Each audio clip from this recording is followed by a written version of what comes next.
Romain Boisseau, bonjour, merci de nous accueillir donc devant cette collégiale magnifique de Saint-Thierry-la-Perche qui fut donc qui est le tombeau d'un des pères fondateurs. Oui, ce monument qui est d'une conception assez complexe, bien évidemment, et a été construit spécialement pour accueillir le tombeau donc de Arédius, personnage éminent du VIe siècle.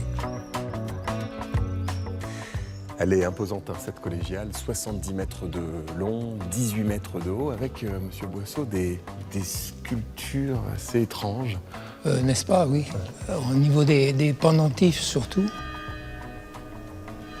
Et les têtes sculptées, ça peut être tout simplement des personnages plus ou moins bibliques.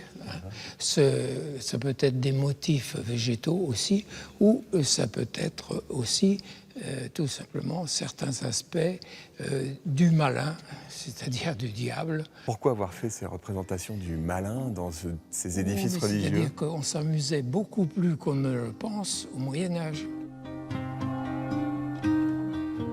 Une copie du buste d'Arédius, dont l'original est à New York, une colombe eucharistique, une châsse du XIIIe siècle en émaux champ-levé constitue le trésor de cette collégiale. Petit détour par la Maison du Patrimoine, car eh bien, c'est à côté de Saint-Thierry-la-Perche qui a été découvert. Zoé Darcy, bonjour. Bonjour.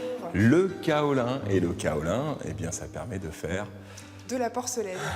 Donc c'est au XVIIIe siècle, hein, c'est ça? Voilà, tout à fait. Donc c'est pour nous, pour la petite histoire, c'est Jean-Baptiste Darnay, qui est arédien et qui trouve cette fameuse argile, cette fameuse roche, et on va lui indiquer que c'est du kaolin. Et à partir de là, tout va se mettre en place et le roi Louis XV va décider de préempter ce kaolin pour l'acheminer à Sèvres, à la manufacture royale, et donc commencer à faire de la porcelaine dure. À Saint-Thierry, dans les mêmes années, c'est la fièvre de l'or blanc, et on va avoir notre première manufacture qui ouvre en 1774, et elle existe encore aujourd'hui, elle produit encore de la porcelaine.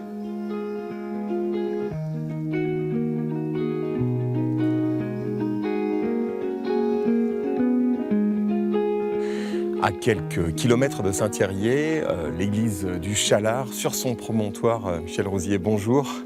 Bonjour. Alors de cette église du XIe siècle, il ne reste plus... Enfin, elle a été amputée en tout cas. Elle a été amputée, il reste, après de multiples restaurations, il reste le chœur, les chapelles latérales et le transept. Mais la nef a disparu. Attenant à l'église, une rareté, le cimetière des moines, 80 pierres tombales du XIIe au XVe siècle. Ça, c'est une tombe en forme de bâtière. De bâtière. C'est qu'il y a une espèce de C'est-à-dire toit, en les fait. deux toits inclinés. Sur le dessus, on va trouver des sculptures qui sont plus ou moins visibles, soit des chevrons, soit des imitations de tuiles.